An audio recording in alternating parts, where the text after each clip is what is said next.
Okay, good evening guys. I thought I'd do a quick video of my CNC setup.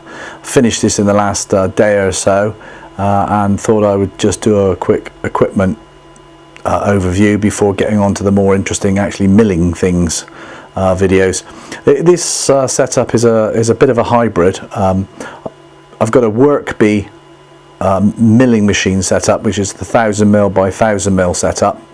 All lead screw driven, so X, Y and Z are all screw based, no belt drive. But rather than using the Workbee controller, I've got the X-carve X-controller coupled to the Workbee. I like the Workbee machine, but I like the X-carve controller, or X-controller as they call it. I know it's all Arduino based, so it's all much for muchness, but I just preferred the the physical hardware box and connectivity of the X-controller, but preferred the lead screw driven arrangement of the Workbee hardware. So anyway, I came across a guy, Christophe, in Belgium. I'll put the links to his site under the video, who was essentially selling the combination of the two. So he was selling the Workbee hardware arrangement, but with the X-controller control system. So anyway, I was thinking about putting a video together showing how the whole thing was built and how it was all assembled, but to be quite honest, that is well, it probably would have been a bit tedious, and it's not exactly difficult. All the instructions for building the Workbee are in their construction manuals, and it's all really simple to follow. Takes a bit of time, you've got to sit down and sort of go through it methodically, but it's not difficult, and I didn't think it made much of a spectator sport, so I decided to just show the finished article. In terms of the spoiler bed setup, if you look at the Workbee manual, there's two options for this. There's method 1, which involves a high spoiler bed, and then method 2, which is a lower spoiler bed. As I was potentially going to be carving 20 or possibly 30mm thick hardwood, I decided to go for the method 2, which is the lower bed option. So that's the setup. You can see what I've done is I've built before we even got to the point of building the milling machine. I built a workbench, which sorry about the handheld nature of this. I decided that it was going to be easier just to hold the camera than try and put it on a tripod and pan it around, because I wanted to show various different things. So rather than do it in sections, I'll just handheld and you'll just have to deal with it. So I've built this workbench, as we can see here. There was some workbenches being scrapped at my work, so I basically commandeered the steel legs, put three leg sections together with a wood backboard, and then 18mm MDF top sort of screwed in place. Then what I've done is I've built the Workbee, and then screwed that to the MDF top, so that's screwed in 6 places, front and back, not on the sides, because the side C-beams don't actually make contact with the bed, so it's screwed pretty solidly to the bed. Okay, so what have we got here? Well, it's a Workbee. It's a 1000mm square Workbee with the router that was supplied by the motor or router head supplied by Christophe, which seems more than adequate. I then 3D printed a dust extraction shoe, which you can see down the bottom there, or at least half of the dust extraction shoe even. The other half, hang on, bear with me, is up here. So there's the other half of the shoe, and that magnetically simply clips on like that. Now I found this. I found that shoe on Thingiverse. I have a 3D printer. The problem with this particular motor. How do you pronounce it? Let's have a look here. Dyslexia rules.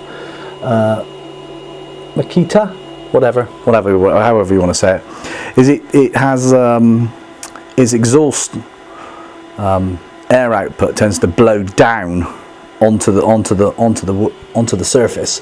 So you can have a dust shoe, but it tends to blow air everywhere, all over. So the advantage of this shoe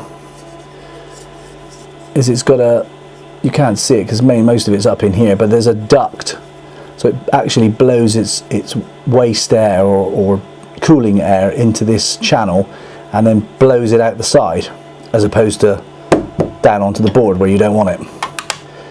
And then what I haven't got on here at the moment, the more observant of you will have noticed, is any bristles. They're on order, but there's a channel in the bottom of here for me to seat the bristles into. And then, but I've found, to be quite honest, even without the bristles, it works remarkably well, because you know, it's drawing air up through here, and virtually all the dust is being sucked up even without any bristling. I've got a dust extraction, sort of 50 litre dust extraction. Well, basically it's just a vacuum cleaner, isn't it? With a hose, a 5 metre hose, which is going up over the top here. Sorry about that. Caught the cable on my leg. Over the top, little chain on the ceiling, and then down to the cutter. It seems to work remarkably well. Okay, so I won't go into too much detail on the. Oh, it's my wine. Disaster. Hang on a second. That's better. That's why this video makes no sense. Anyway, so I won't go into too much on the CNC machine itself, because it's all documented beautifully in the Workbee manuals. It's extremely robust. These C-beams here and here, I won't attempt to put any weight on them in my current condition, but well, I've put full body weight on them, and there's no flex at all. I haven't actually measured or calibrated the accuracy of the machine yet, but for the sort of work I want to do, which is sort of more RT, what would you call it? RT milling of interesting shapes into wood, waney edge board, you know, panels, stuff like that.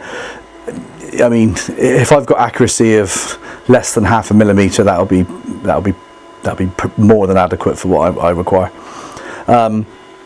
Here's the said controller. This is the X-carve or X-controller, or the controller for the X-carve unit. So this is Christoph's manifestation of it, which is, from what I can make out, virtually identical to that supplied with an X-carve unit. So you've got 3 buttons on the front for pausing and holding, and sort of you've got a big emergency stop button on the top, which latches when thumped down. All the usual cabling on the back. He supplied really nice cables. I work in electronics, and these cables are, you know, really good quality.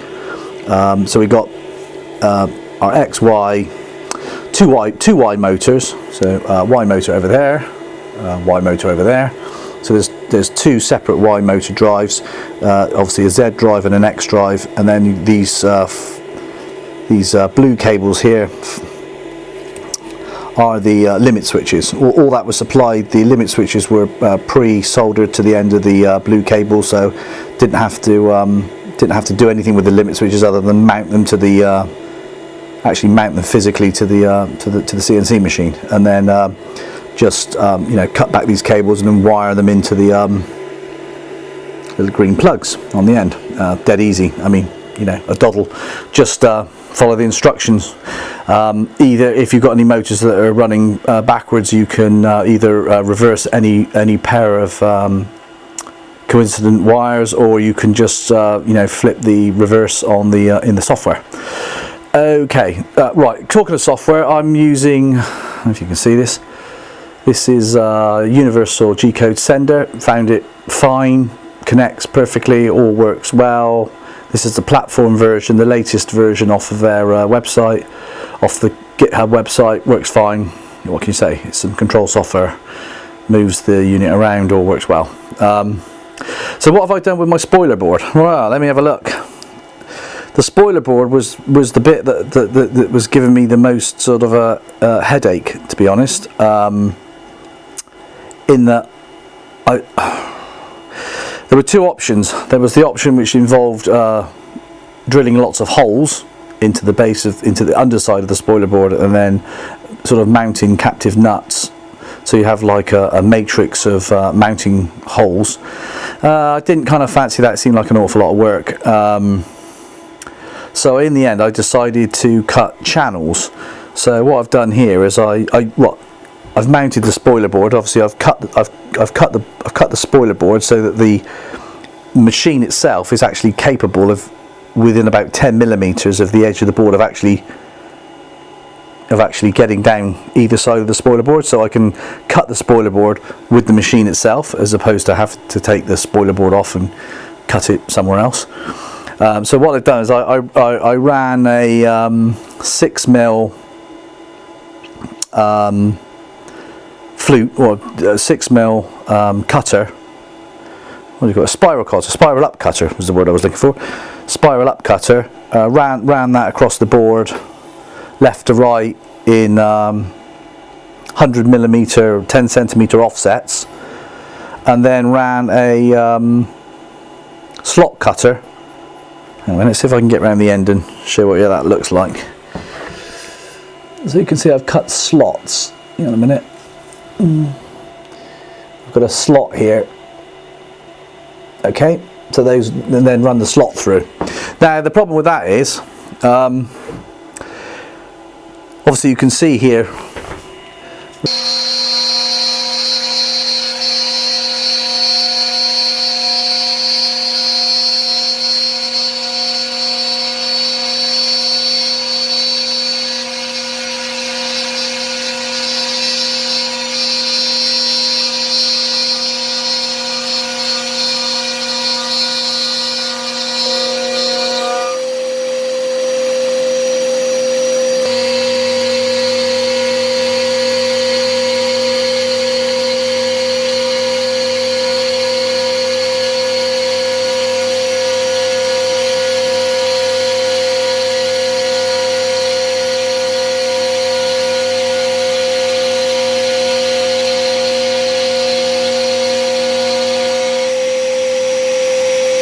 there isn't an awful lot of MDF.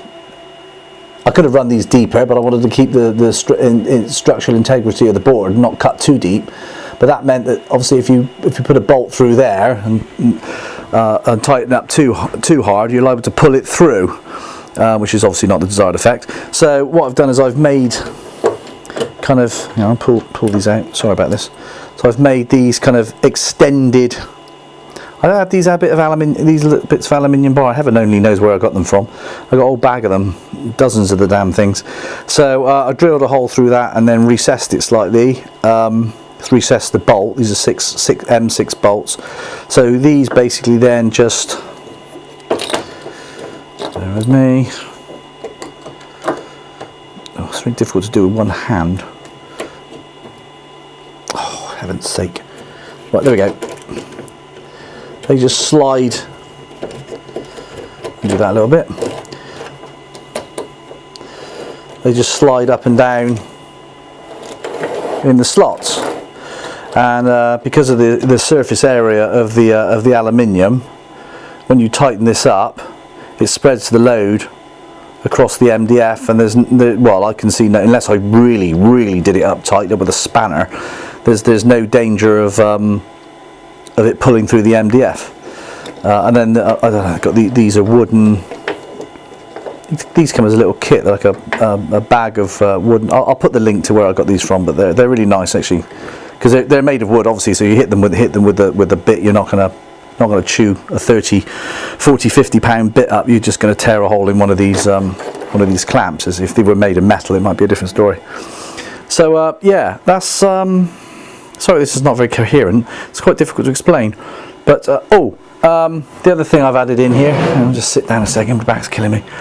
I've done a Z, made up a little Z zeroing plate here. So that plugs in here, just on a plug. You whack that in there like that, and then I've got a piece of aluminium, a little aluminium offcut here, which is about 5.8 mil thick. Doesn't really matter how thick it is as long as you can measure it. You just type that into universal G-code sender, and it does all, and then it's just after that it's just magic. And then there's a croc clip on the end of this, which you just, well, you can either use a magnet. I've got a croc clip at the moment, might turn into a magnet at some point. Clip that to the bit, stick that under there, and then well, yeah, push the button and away it goes. I could do a quick demonstration of that. Sorry about this, it's quite difficult to do with holding the camera at the same time. If I clip onto there, I've got my glasses on so I can't see. Lower the, okay, back again. Right, yeah, so what was I talking about? Oh yeah, yeah, so I've set up this automatic sort of Z-axis zeroing. You can do it Z and also X and Y if you wish. The universal G-code sender has got the capability of zeroing all three axes. I only thought it would be necessary for mine, for what I was doing, to zero the Z-axis. And the main reason I decided to do this initially was actually just to measure the integrity or the flatness with respect to the Z or the X-axis of my spoiler board. As the more observant of you might have noticed, I haven't actually planed my spoiler board flat, heaven forbid. I did think about doing this, and I've seen lots of videos videos online where people have planed their spoiler board flat, and obviously that makes perfect sense. I mean, if the spoiler board is not flat with respect to the X-axis, then when you mill things, they won't be a consistent profile. So it makes sense to mill it flat. However, I used this this feature here, the Z-axis, automatic Z-axis zeroing, to take spot readings across my spoiler board. I did, I think I did 16 spot readings, so 4 by 4. So 16 spot readings, and I found that the error across this spoiler board was less than 0.5 millimeter, which for what I want to do is not really an awful lot, and I didn't think it was worth going to all the trouble of planing this entire spoiler board for the sake of sort of 0.4 of a millimeter. I've also got a thicknesser, a timber thicknesser, which will do just over 300 mil wide, and the wood I've put through the timber thicknesser also comes out remarkably consistent in thickness. So until things don't work out, I think I'll stick with the spoiler board as it is, kind of au naturel. Anyway, so yeah, got a croc clip. Yeah, basically this thing, you've just got to, it's really simple. It's connected to one of the ports on the controller, and what you're doing is you're trying to complete the circuit. I think, what have I got in here at the moment? I don't know. I've got something I'm not that bothered about. I think it's actually a tapping bit in here at the moment, because it's just got a pointy end.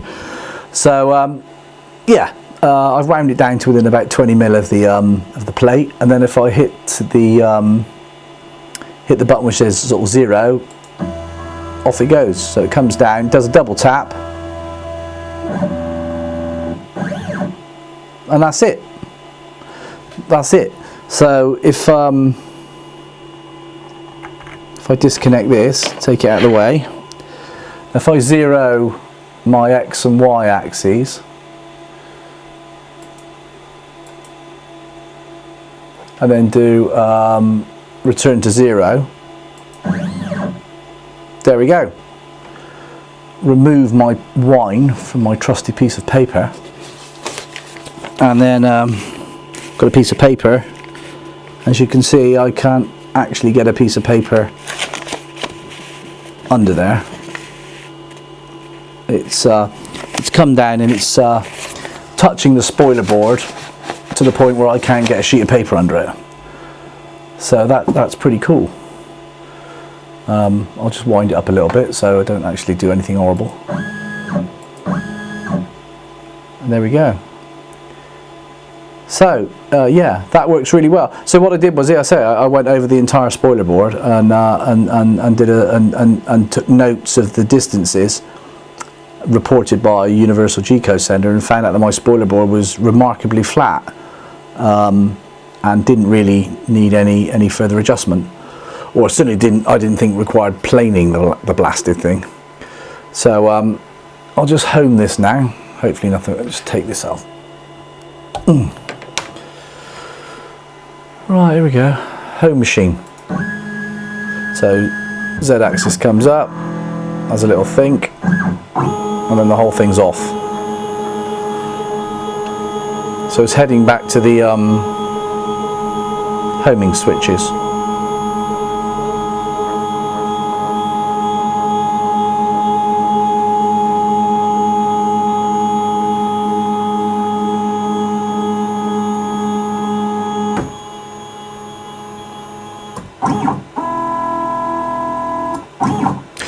Right, well, I'm not sure what else I can say about it really.